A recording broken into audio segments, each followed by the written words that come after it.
Uma vlogs and stories. Hi అండి అందరికీ. అందరు ఎలా ఉన్నారు? నేనైతే చాలా బాగున్నాను.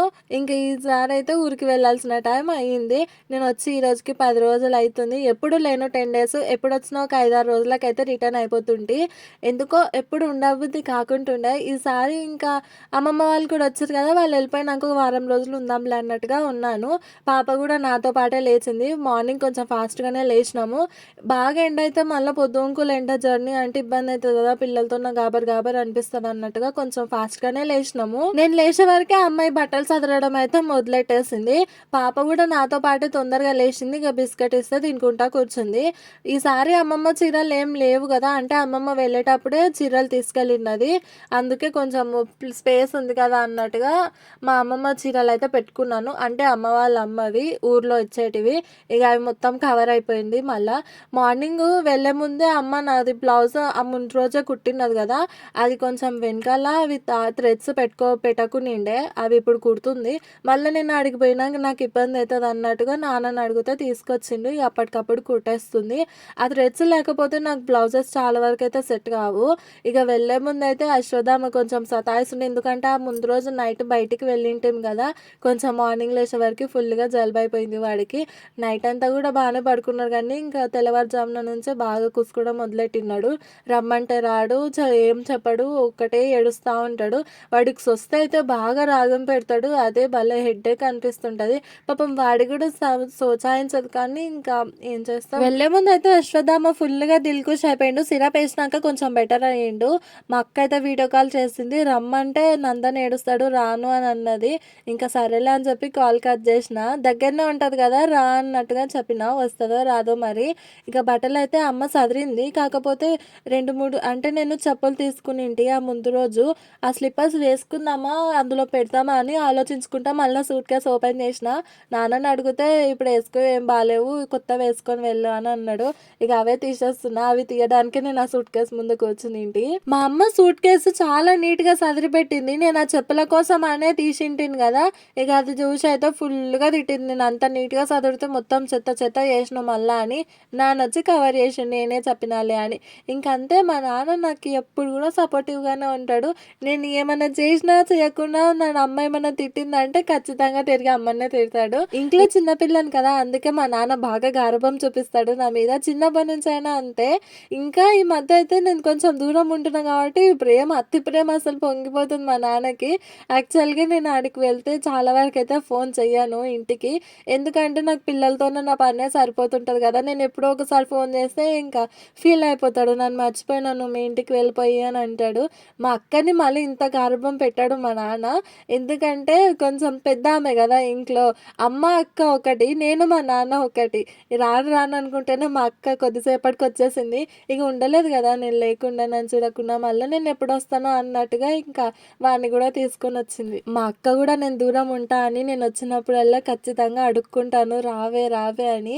చాలా వరకు పిల్లల వల్లనే మేము కొంచెము అక్క వాళ్ళ ఇంటి దగ్గర ఉంటుంది, నేను అమ్మ దగ్గర ఉంటాను. ఎందుకంటే వాళ్ళ ఒక్కొక్కరు ఒక్కొక్క ఏజ్లో ఉన్నారు కదా, వాళ్ళకి ఏం తెలియదు, ఎట్లా ఆడుకోవాలో కూడా అర్థం కాకుండా ఉన్నారు నలుగురు. ఇక అందుకోసమనే బాగా సతాయిస్తారు కదా అని అక్క మధ్యలో ఒక 2-3 రోజులు అయితే రాదు, రమ్మంటేనే వస్తుంది. అది కూడా నేను ఎప్పుడో ఒకసారి వస్తా అనే బాధతోనే వస్తుంది బుడ్డది. ఇక మొత్తం అయితే బుడ్డది అంటే ఎవరో అనుకోకండి, మా అక్కనే. ఇక మొత్తం చదువుకున్న తర్వాత ఇంకా ఆటో అయితే బుక్ చేసినాను. యాక్చువల్గా తెల్లవారుజామున పోతే కార్కి చాలా తక్కువ ఉంటుంది, క్యాబ్ 200 పడుతుంది మా ఇంటి నుంచి ఎంజీబీఎస్కి. కానీ ఆటో బుక్ చేస్తే మాత్రం 400 అవుతుంది. ఈసారి కొంచెం లేట్ అంటే ఒక 10 ఏమో అయ్యినది టైము, అందుకని ఆటో వచ్చినాక నేను వెళ్ళినా. మా అక్క ఇంటి ముందర నుంచే వెళ్ళేది, కానీ అక్కని మాత్రం బయటికి రమ్మనలేదు. నాకు మళ్ళీ ఏడుపు వస్తుంది. నేను మళ్ళీ ఇప్పుడు ఒకసారి వస్తా కదా అని కొంచెం బాధ అనిపిస్తుంది నాకు, అందరిని వదిలిపెట్టి వెళ్తుంటే. అమ్మ తీసుకెళ్తుంది నన్ను ఇంటికి. అమ్మ నన్ను ఇంటి దగ్గర డ్రాప్ చేసిన తర్వాత ఇక నెక్స్ట్ డే మా మమ్మీ రిటర్న్ అవుతుంది. ఒకవేళ మా అమ్మగారు ఉంటే మేము కాడికి వస్తుంటే, ఇక నేను ఒక్కదాన్ని అవుతా కదా అని అమ్మ అమ్మమ్మ దింపేస్తుంది. ఎప్పుడైనా అంతే, అమ్మ వాళ్ళు తోలుకురావాలనుకుంటే అమ్మనే వస్తుంది, నన్ను తీసుకొని వెళ్తుంది. దింపేటప్పుడు కూడా అమ్మని వచ్చి దింపి వెళ్తుంది. నేను వచ్చిపోవడం ఏమో కానీ జర్నీకే నాకు బాగా చిరాకు అనిపిస్తుంటది. ఎందుకంటే ఖచ్చితంగా 5 గంటల జర్నీ పడుతుంది. పిల్లల్ని పెట్టుకొని జర్నీ భలే విసుగు పుడుతుంది అబ్బా. అసలు అమ్మ వాళ్ళ ఇంటికి రావాలంటే ఆ జర్నీకే నాకు కోపం వస్తుంది. ఈసారి ఆటో అయినా కూడా బాగా తిప్పి తిప్పి తీసుకెళ్ళిండు. యాక్చువల్గా మేము ట్యాంక్ బండ్ నుంచే వెళ్ళాము, పక్కన రూట్ ఉంటుంది, ట్యాంక్ బండ్ అవతల నుంచి వెళ్తాము. ఈసారేమో ఇక్కడ నుంచి తీసుకొచ్చిన ఈ రూట్ బాగా లాంగ్ అనిపిస్తుంటుంది జర్నీ. అందులో ట్రాఫిక్ ఫుల్గా ఉన్నది.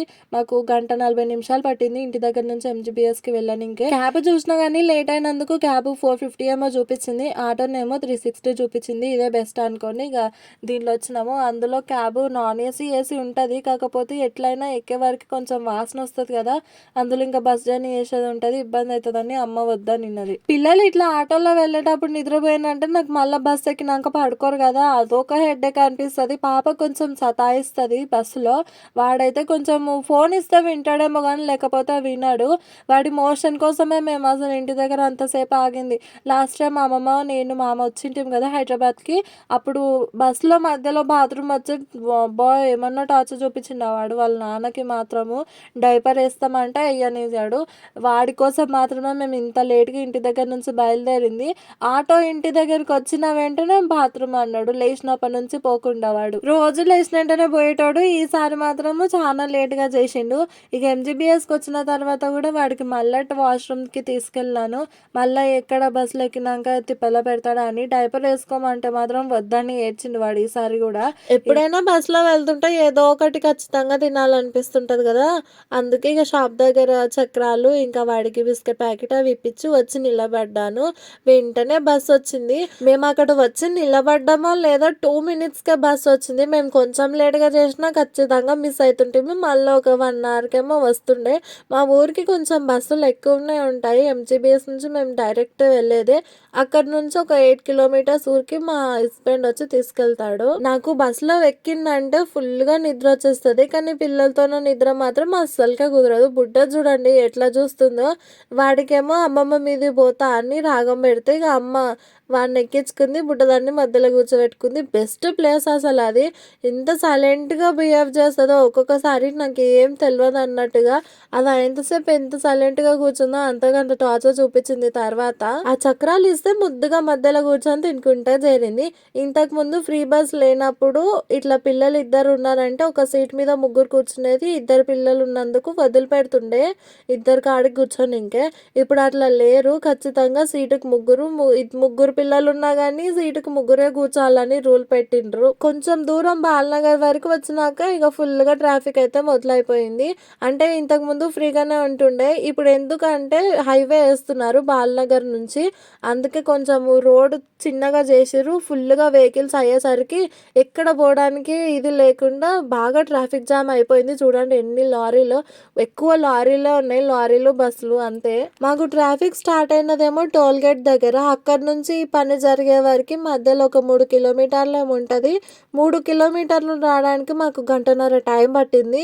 అంటే ఎక్కువ లారీలు ఉండేసరికి అసలు బస్సులు కదలకుండా అయిపోయినాయి. ఇంక పనులంతా ఎప్పుడైపోతావో ఇవి మొత్తం అయిపోయే వరకు ట్రాఫిక్ జామ్ మాత్రం ఇక తప్పదు.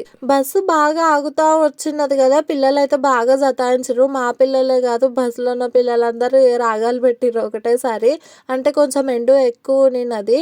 ఆ వేడికి పిల్లలు నిద్రపోయిన వాళ్ళు లేచి బాగా రాగం పెట్టిరు. అశ్వధామ కూడా లేచి నిద్రల నుంచి. ఊరికి దగ్గరికి వచ్చిన వెంటనే ఇక మా ఆయనకి ఫోన్ చేసిన రమ్మని. సరే అన్నాడు. బస్ స్టాప్కి వెళ్ళమన్నాడు ఫస్ట్. మళ్ళీ సడన్గా కాల్ చేసి మేము స్టాప్ దిగే కొంచెం ముందలకే కాల్ చేసినాడు, ఇక్కడనే దిగండి అన్నాడు. ఇంక అప్పటికప్పుడు అంత పెద్ద సూట్ కేసు పట్టుకొని దిగి వచ్చి ఇంకా బయట కూర్చున్నాము. ఆమె తింటుంది. నువ్వు ఇందాక అన్నం ఎందుకు తిన్నావు? ఇప్పుడు బస్సులో తిన్నావు కదరా, పొద్దున తిన్నా అంటున్నావు. బస్సులో ఆమె నేను తినపెట్టినా కదా నీకు, మళ్ళా పొద్దున తిన్నా అంటాడు. అంటుందా? మా పాపకి ఆడున్న బర్రెలు కావాలంట. నేను వచ్చినప్పుడల్లా మా ఆయన ఖచ్చితంగా నన్ను అర్ధగంటనన్నా వెయిట్ చేపిస్తాడు. నేను ఇన్నిసార్లు అమ్మ వాళ్ళ ఇంటికి వెళ్ళొచ్చినాను కదా, ఎప్పుడొచ్చినా ఈడనే కూర్చుంటాను. కంపల్సరీ 10 నిమిషాలన్నా లేట్ చేస్తాను. అది వచ్చేటప్పుడేమో ఈ కట్టేసుకొచ్చేది ఉందంట, అందుకోసమని వెయిట్ చేపించిండు. అశ్వత్థామ ఇంక ఆటో ఎక్కిన ఏంటంటే ఫుల్గా దిల్కుష్ ఇద్దరు కలిసి నానా అని గట్టిగా అరిచిండ్రు. చూసుకోక 4 రోజులు అయింది. 4 రోజులకి వామ్మో ఇద్దరు పిల్లలకి ఎంత ప్రేమ అసలు. పాప ప్రేమకి నాకైతే మస్తు మంచిగా అనిపించింది. ఎంత బాగా సంతోషపడ్డది అసలు వాళ్ళ నాన్నని చూసుకున్నప్పుడు. మా బుడ్డదైతే ఎప్పుడు వాళ్ళ నాన్న వల్ల పోయి చేరాలన్నా అనే ఆతృతంగా ఉంటుంది. వెయిట్ చేస్తుంది వాళ్ళ నాన్నని చూసుకుంటేనే. ఇంటికి వెళ్ళే వరకు ఖచ్చితంగా వాళ్ళ నాన్న 20 సార్లేమో తలిసింటది. నాన్న నాన్న అని పిలుస్తా ఉండినది వెళ్ళే వరకు బుడ్డది. ఇక ఇంటికి వచ్చినాక మా అమ్మమ్మని చూసి గంతులు వేసింది. ఆ బుడ్డదానికి కూడా మరి అసలు ఎంత ప్రేమ అనిన్నదా వాళ్ళ మీద.